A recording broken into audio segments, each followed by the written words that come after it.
আসসালামু আলাইকুম রহমতুল্লাহি তাআলা ওয়া বারাকাতুহু।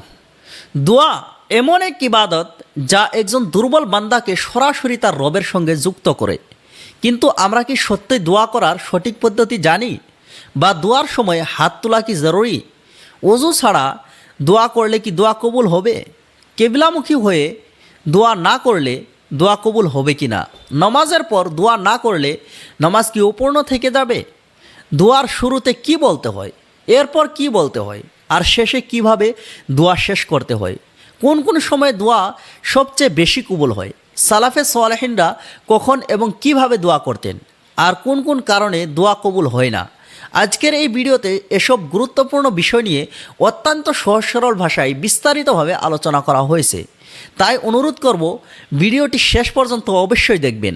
হয়তো এই একটি আলোচনা আপনার দোয়ার ধরন, আপনার ইবাদত এবং আপনার রবের সঙ্গে সম্পর্ককে আরও মজবুত ও শক্তিশালী করে দিতে পারে। দোয়া হলো মুমিনদের হাতিয়ার। এটি এমন একটি ইবাদত যেখানে একজন অসহায় বান্দা তার রবের দরবারে নিজের হৃদয় উজাড় করে দেয়।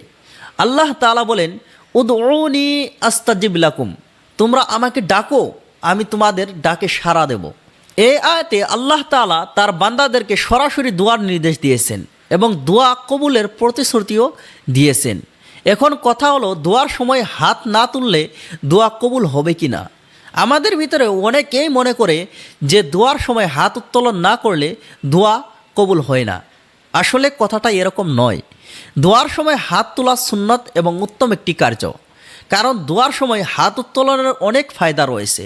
রাসূলুল্লাহ সাল্লাল্লাহু তাআলা আলাইহি ওয়াসাল্লাম বলেছেন, ইন্না রাব্বাকুম তাবারাকা ওয়া তাআলা হাইয়্যুন কারীমুন ইয়াস্তাহি মিন আবদিহি ইযা রাফা ইয়াদাইহি ইলাইহি আন ইয়ারুদ্দাহুমা সিফরা। নিশ্চয় তোমাদের রব অত্যন্ত লজ্জাশীল ও দানশীল। বান্দা যখন তার দিকে দুই হাত তুলে তখন তিনি তা খালি ফিরিয়ে দিতে লজ্জা করেন। তাই উত্তম হলো হাত তুলে দোয়া করা, এবং হাত তোলার নিয়ম হলো দুই হাত এভাবে তুলবেন যাতে দুই হাত বুকের সামনে এবং হাতের তালু আকাশের দিকে থাকে, এবং বিনয় ও ভয়ের সাথে দোয়া করবেন। আমাদের ভিতরে অনেকেই অনেক সময় মনে করে যে দোয়া করার জন্য উজু করা জরুরি। তো মনে রাখবেন, দোয়া করার জন্য উজু শর্ত নয়, বরং উজু থাকা উত্তম। অর্থাৎ উজু ছাড়াও দোয়া করা যায়, তদ্রূপ গোসল ছাড়াও দোয়া করা যায়, হাঁটতে হাঁটতেও দোয়া করা যায়, কাজ করতে করতেও দোয়া করা যায়। তবে পবিত্র অবস্থায় দোয়া করা অধিক আদবপূর্ণ। আবার আমাদের ভিতরে অনেকেই মনে করে দোয়া করার জন্য কিবলামুখী হওয়া জরুরি। তো মনে রাখবেন, দোয়া করার জন্য কিবলামুখী হওয়া জরুরি নয়, বরং কিবলামুখী হওয়া সুন্নত ও উত্তম। রাসূলুল্লাহ সাল্লাল্লাহু তাআলা আলাইহি ওয়াসাল্লাম অনেক সময় কিবলামুখী হয়ে দোয়া করেছেন, কিন্তু কিবলামুখী না হলেও দোয়া কবুল হবে ইনশাআল্লাহ তাআলা। আল্লাহ তাবারাকা ওয়া তাআলা পূর্ব, পশ্চিম, উত্তর, দক্ষিণ সব দিকেরই মালিক। তাই যে দিক থেকেই দোয়া করো না কেন, আল্লাহ তাআলা দোয়া কবুল করবেন। তবে সুযোগ থাকলে কিবলামুখী হওয়া উত্তম। আবার কেউ কেউ মনে করে নামাজের পর দোয়া না করলে নামাজ কবুল হয় না। তাদেরকে জানিয়ে দিতে চাই যে এটা একটি ভুল ধারণা। নামাজের পর দোয়া না করলেও নামাজ কবুল হয়, তবে দোয়া করাটা উত্তম, কারণ দোয়া নামাজের সৌন্দর্য ও পূর্ণতা বৃদ্ধি করে। চলুন এখন জেনে নেই দোয়া করার সঠিক পদ্ধতি। দোয়া করার সঠিক পদ্ধতি হলো, নাম্বার 1, প্রথমে আল্লাহ তাআলার প্রশংসা করুন। দোয়ার শুরুতেই আল্লাহ তাআলার হামদু সানা বর্ণনা করুন, যেমন আলহামদুলিল্লাহি রাব্বিল আলামিন, আর রহমানির রহিম, মালিক ইয়াউমিদ্দিন।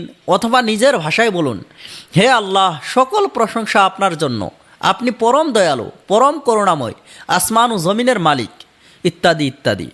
নাম্বার 2, রাসূলুল্লাহ সাল্লাল্লাহু তাআলা আলাইহি ওয়াসাল্লামের উপর দুরূদ শরীফ পাঠ করুন, যেমন আল্লাহুম্মা সাল্লি আলা মুহাম্মাদিন ওয়া আলা আলি মুহাম্মাদিন সাল্লাল্লাহু তাআলা আলাইহি ওয়াসাল্লাম।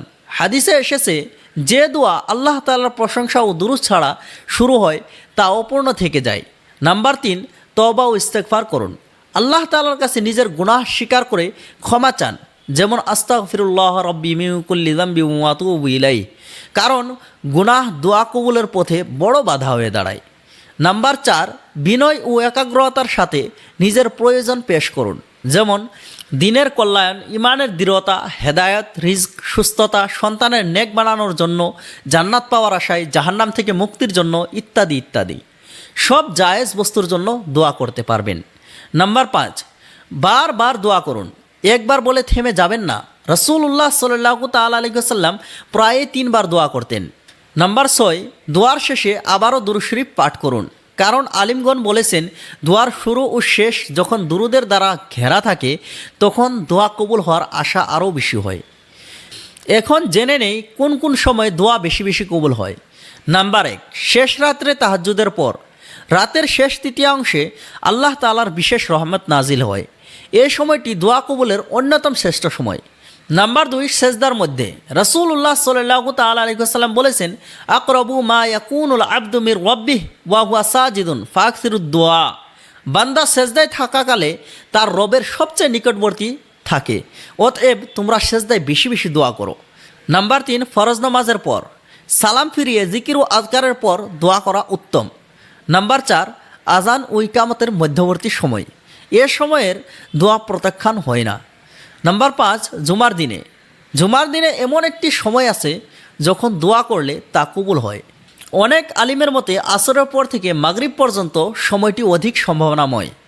নাম্বার 6, রোজাদারের ইফতারের সময়। ইফতারের মুহূর্তে দোয়া দ্রুত কবুল হয়। নাম্বার 7, সফরের সময়। মুসাফিরের দোয়া কবুল হয়। নাম্বার 8, বৃষ্টির সময়। বৃষ্টিপাতের সময়েও দোয়া কবুলের বিশেষ একটি সময়। সালাফে সালেহিনরা বিশেষ করে তাহাজ্জুদের সময়, সেজদায়, কোরআন তেলাওয়াতের পর, রোজার অবস্থায়, জুমার দিনে, সফরে, আরাফার দিনে বেশি বেশি দোয়া করতেন। তাই আমাদের উচিত এই সময়গুলোতে বেশি বেশি দোয়া করা। দোয়া কবুল না হওয়ার কিছু কারণ হলো হারাম উপার্জন, গুনাহের উপর অটল থাকা, আত্মীয়তার সম্পর্ক ছিন্ন করা, তাড়াহুড়ো করা, আল্লাহর উপর পূর্ণ ভরসা না রাখা, গাফিলতপূর্ণ অন্তর নিয়ে দোয়া করা ইত্যাদি ইত্যাদি। দোয়া কবুল না হওয়ার কারণ এবং কি করলে দোয়া কবুল হবে এ নিয়ে বিস্তারিতভাবে একটি ভিডিওতে আলোচনা করেছি। ডিসক্রিপশনে দেওয়া লিঙ্কটিতে ক্লিক করে ভিডিওটি দেখে নিতে পারেন। এখন কথা হলো, দোয়া করার সময় আমরা কি বলবো? মনে রাখবেন, দোয়া কোনো মুখস্থ শব্দের নাম নয়। দোয়া হলো হৃদয়ের কান্না। এমনভাবে আল্লাহ তাআলাকে ডাকুন যেন পৃথিবীতে আপনার আর কেউ নেই। নিজের ভাষায় বলুন, হে আল্লাহ, আমি আপনার এক অসহায় বান্দা। আমার কোনো শক্তি নেই, কোনো ক্ষমতা নেই। সব শক্তি ও ক্ষমতা একমাত্র আপনার। আমি গুনাহে ভারাক্রান্ত আর আপনি পরম ক্ষমাশীল। আমি ভুলে ভরা আর আপনি দয়ার সাগর। হে আমার রব, আমার আমল কম কিন্তু আপনার রহমত অশেষ। আমি আপনার দরজায় আশ্রয় প্রার্থী হয়ে দাঁড়িয়েছি। আমাকে নিরাশ করে ফিরিয়ে দিবেন না। এরপর নিজের জরুরতগুলো পেশ করবেন। মনে রাখবেন, যে বান্দা আল্লাহ তাআলার দরজায় বারবার কড়া নাড়ে, একদিন না একদিন তার জন্য রহমতের দরজা অবশ্যই খুলে যায়। তাই দোয়া ছেড়ে দিবেন না, হতাশ হবেন না এবং সর্বদা এই বিশ্বাস রাখুন, আল্লাহ তাআলা আমার দোয়া শুনছেন, আমার কান্না দেখছেন এবং আমার জন্য সবচেয়ে উত্তম ফয়সালাই করবেন। ভিডিওটি কেমন লাগলো একটু কমেন্ট বক্সে জানিয়ে দিবেন এবং এরকম ধরনের আরও ভিডিও পেতে চ্যানেলটিকে সাবস্ক্রাইব করে আমাদের সঙ্গে থাকবেন।